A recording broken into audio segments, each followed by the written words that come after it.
evangelho de hoje é um evangelho importantíssimo. Depois, se vocês puderem pegar Evangelho de São João, capítulo 6, leiam na casa de vocês, lição de casa. É o maior capítulo da palavra de Deus, é João, Evangelho de São João, capítulo 6, que é justamente o discurso do pão da vida, sobre a Eucaristia. Padrão de fala sobre a Eucaristia é Evangelho de São João, capítulo 6, que estamos lendo hoje.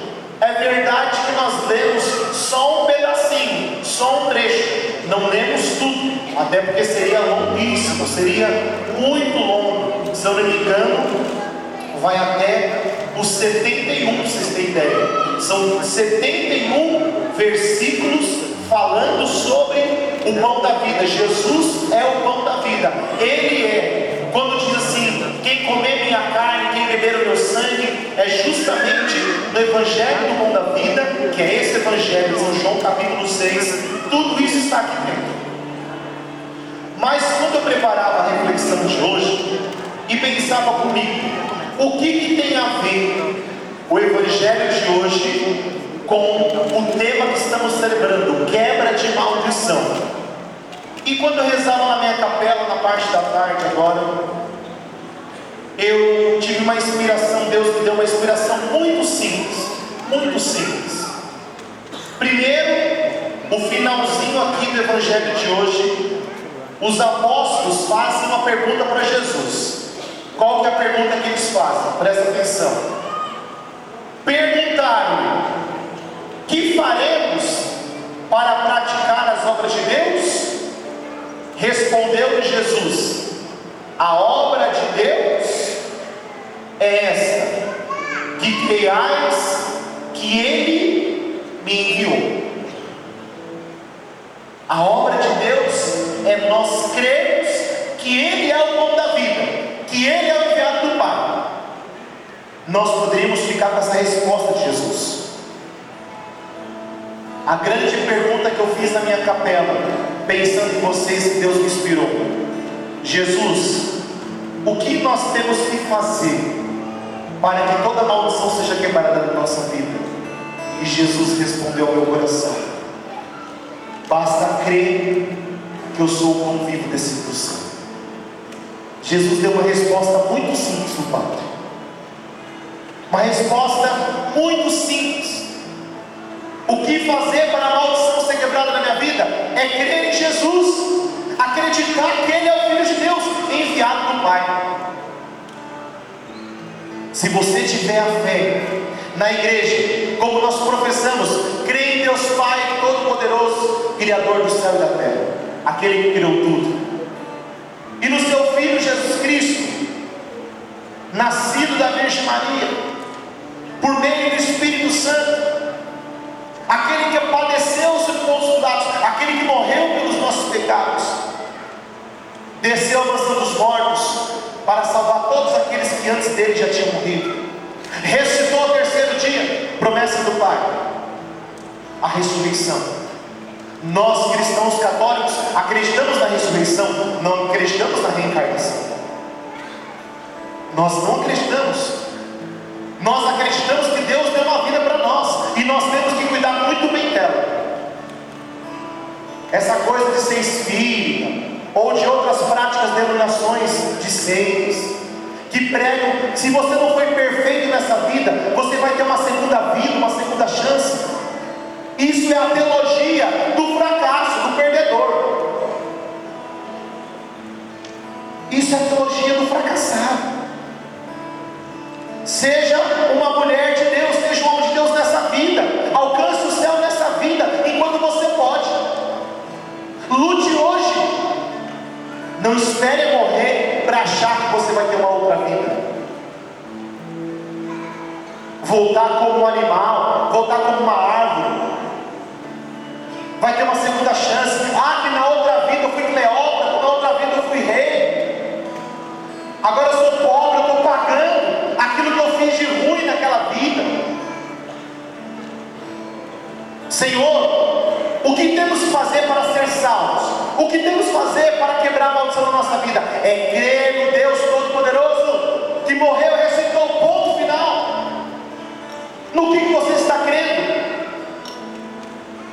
Será que nós cremos na Eucaristia? Ou nós olhamos para a Eucaristia só como um símbolo? Caríssimos irmãos, se vocês soubessem o valor de comungar o corpo de Jesus, de poder receber Jesus sacramentado, todas as nossas feridas, todas as maldições, todos os males saírem da nossa vida, porque uma só comunhão seria suficiente para a gente ser curado eternamente, se a nossa fé fosse grande. E tem muita gente trocando Jesus Eucarístico por tantas outras coisas erradas na face da terra. Você não pode mais trocar Jesus. Eu fico impressionado. No curso se falou muito isso lá no Vaticano. Eu já sabia, claro, mas se falou muito isso. E quando eu li o tema hoje, Jesus, pão da vida, não tem como não tocar nessa ferida. Pessoas que vêm à igreja católica para roubar o corpo de Jesus, colocam um plástico na boca, alguma forma de esconder Jesus, para levar Jesus para os terreiros, para levar Jesus para os satanistas, fazerem orgias sexuais e destruir o corpo de nosso Senhor. Eles acreditam mais do que nós que estamos aqui. Você crê na Eucaristia? Se você crê, você tem que deixar tudo. Você tem que deixar esse pecado que você está vivendo. Você tem que deixar essa vidinha mesquinha que você está levando. Nós temos que deixar a vida mesquinha. Ah, padre, eu quero que a maldição saia da minha vida, então se converta. Ah, padre, eu quero que a maldição seja destruída, então se converta e comungue o corpo de Jesus, e você vai ver, não tem maldição, não tem demônio, nada que suporte o amor de Deus nessa vida, nada permanece. É o corpo de Jesus, é o corpo de nosso Senhor.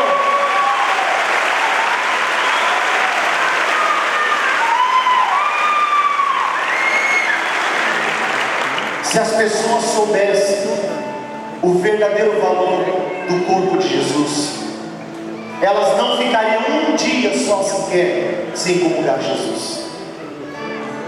Olha, caríssimos irmãos, eu fiz uma experiência muito bonita. No sábado me sobrou um tempinho para dar um pequeno passeio em Roma, e eu já tinha ido várias vezes, mas sempre muito corrido. E o padre Gilberto, que é um grande amigo, está estudando lá em Roma, vocês sabem disso, um grande amigo, volta agora em agosto, definitivo para o Brasil, 3 anos estudando em Roma. Tem que ter dom, eu não tenho dom para estudar em Roma.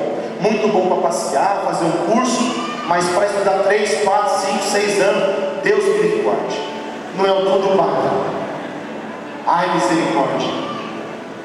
Chegou uma hora que eu não aguentava mais. Não via a hora de voltar para casa. E nós fomos nas catacumbas de São Calixto.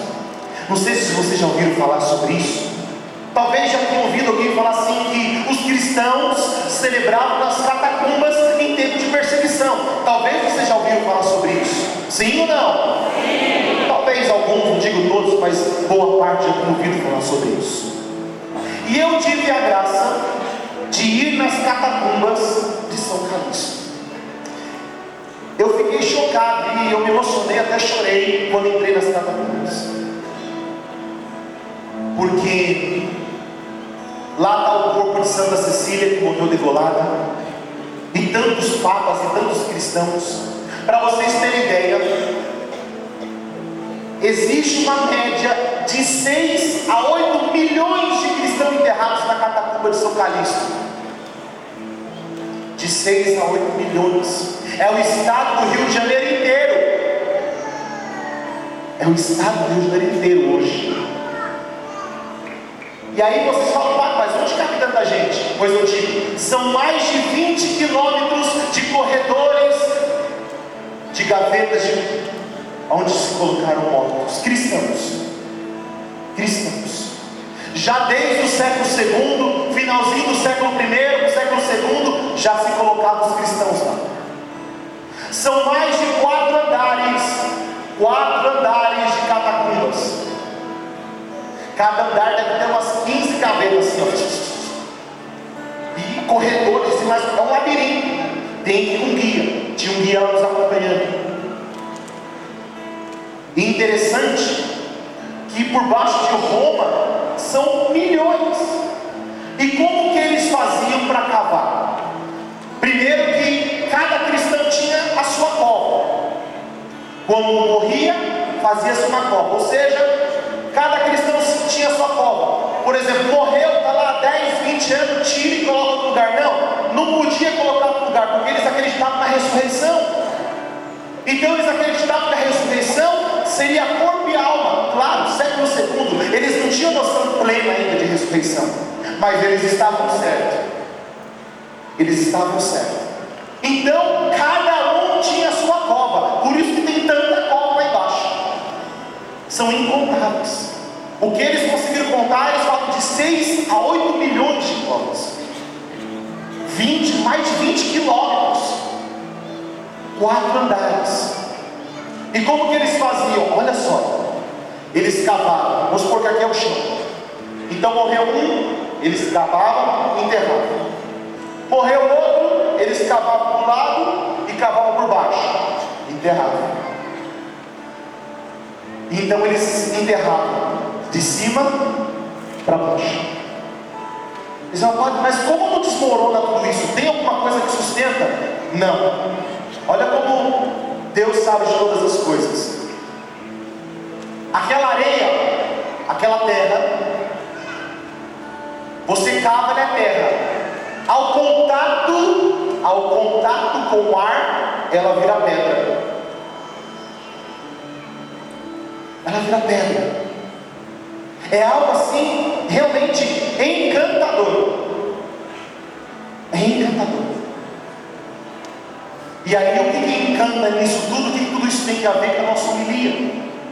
Tem muito a ver. Porque nós sabemos que os imperadores, foram variando os imperadores depois da morte de Cristo. Então, existia uma superstição entre os imperadores. Eles tinham muito medo dos mortos. Então, os cristãos eram perseguidos. E eles queriam matar os cristãos. Mas qual era o único lugar que os cristãos não eram perseguidos e que eles podiam celebrar a missa? Nas catacumbas. Era um lugar que eles podiam, por quê? Olha a inteligência dos cristãos. Bom, eles são supersticiosos, nós não temos problema nenhum de estar com os mortos, eles estão com os mortos, então a gente celebra a nossa missa aqui na catacumba. Estamos salvos, aqui a gente pode celebrar a missa. Só que, detalhe, ao acabar a missa, eles tinham que voltar para casa. Aí morava o perigo, porque eles tinham que sair da catacumba e ir para suas casas. E às vezes tinham alguns infiltrados no meio que sabiam aonde eles estavam celebrando a missa. E quando eles saíram da missa, então os soldados pegavam e matavam aqueles cristãos. Morriam mártires mais alguns. Veja a beleza. Veja a beleza dos cristãos antigos. E às vezes nós cristãos católicos temos a chance e a oportunidade de ir à Santa Missa todo dia. As portas das igrejas estão abertas todo santo dia. Mas eu arrumo 1001 desculpas para não ir na missa. Não porque está muito frio. Não porque está muito calor. Não porque está muito cheio. Aqueles cristãos, eles sabiam que eles poderiam morrer no final da Santa Missa, mas estar com Jesus para ele era tudo na face da terra. Era tudo. Qual é o seu tudo? Qual é o seu tudo? Será que você teria coragem de ir na catacumba, celebrar a missa, sabendo que ao sair você poderia ser morto? E nós às vezes recuamos, não temos coragem, somos medrosos, somos tímidos, frouxos. Ah, Jesus, quebra a maldição na minha vida, Jesus. Mas o que você está fazendo para que Jesus quebre a maldição na sua vida? Eles trocavam tudo por Jesus. Só que eu vejo hoje pessoas no mundo, eu vejo muitos cristãos que troca uma festa, por causa de uma festa, não vem na missa dominical. É uma vergonha. É uma vergonha. Eu, quando entrei nos túmulos e lá passei, fiquei extremamente emocionado. E providencialmente tinha um padre com um grupo de católicos celebrando a Santa Missa lá, porque pode celebrar a missa lá no túmulo lá de São Calixto, numa parte lá pode celebrar a missa, fazer essa belíssima experiência. Meus irmãos, eu digo para vocês, se vocês forem fiéis a Senhor sacramentado, se vocês forem fiéis a Jesus no altar, corpo, sangue, alma e divindade, não tem mal. Mais uma vez eu repito isso para vocês, gravem isso. Não tem mal, não tem maldição no mundo que vai permanecer na sua vida. Não tem nada que permanece na sua vida. Nada.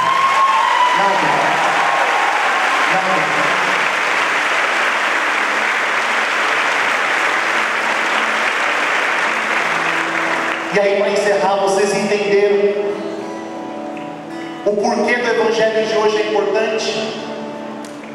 Porque o catecismo nos ensina, o catecismo da Igreja Católica nos ensina, o mistério central da nossa fé é a Santa Missa. Gravem isso. Isso é doutrina da Igreja Católica.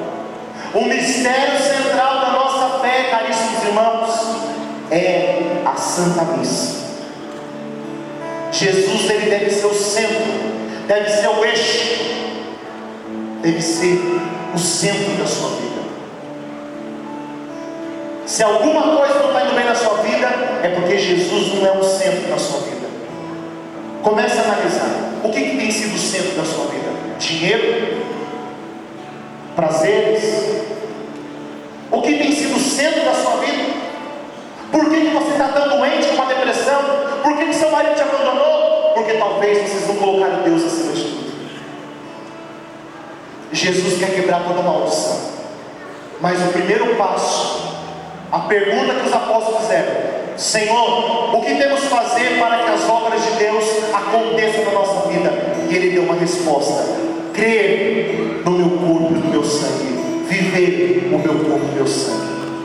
É a resposta da quebra da maldição dessa noite. Não teria melhor resposta. O próprio Jesus deu a resposta para mim e deu a resposta para você. Se você está em pecado mortal, procure essa semana a confissão. Se você não anda direito com Jesus, está afastado, procura a confissão. Vai buscar o sacerdote, vai buscar os sacramentos. Lá no curso de exorcismo, eu sempre falo isso para vocês, e eu escutei isso repetidamente muitas vezes essa semana. Os exorcistas do mundo, reconhecidos pela Igreja, pelo Vaticano, diziam: o que nos liberta do mal é a santidade. O que nos liberta do mal é a vida de confissão.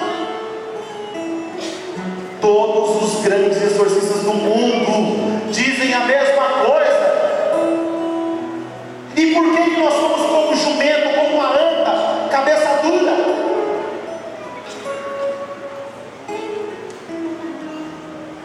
Se você não buscar a vida sacramental, se você não buscar a vida com a igreja, não adianta você vir após a Santa Missa pedir para o Padre antes: Padre antes, reza por libertação para mim. Eu rezo sim, é o meu ministério, é o meu chamado. Mas eu vou começar a perguntar: está com a confissão em dia? Se não está, eu não vou pôr a mão na cabeça de ninguém mais. Estou errado? Eu vou começar a ser justo. Eu tenho que ser justo. Eu tenho que ser justo. Como vocês têm que ser justos com Deus, como Deus é justo comigo e com vocês. Quebra de maldição. Santuário lotado, entupido. Que bom. Eu espero que não fiquem 4 segunda-feiras, mas eu espero que isso se torne a vida de vocês.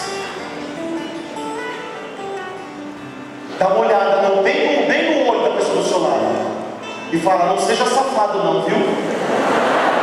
Não seja sem vergonha não. Jesus vai te cobrar. Não é o Padre Anderson não, mas é Jesus vai te cobrar. Fala assim, dá um sorrisinho. Jesus acabou de tirar uma foto sua.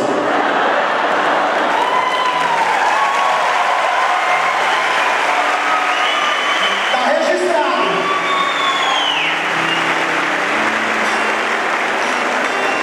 Está registrado, já era. Ninguém mandou vir aqui hoje. Se lascou, tá tudo lascado. Tá tudo lascado. Jesus está cantando assim: sorria que eu estou te filmando. Já era.